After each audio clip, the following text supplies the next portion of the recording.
আমি উন্মাদ মতো পাগল নির্বোধ, তাই বুঝিনি তুমি নির্দয় মিথ্যেবাদী প্রতারক।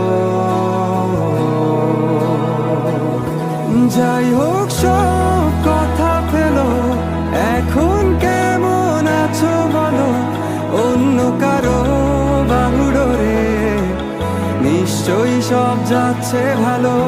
কান্না কান্না চোখ নিয়ে এখনো কি মিথ্যে বলো, কাপা স্বরে তাকেও কি মিথ্যে ভালোবাসি বলো।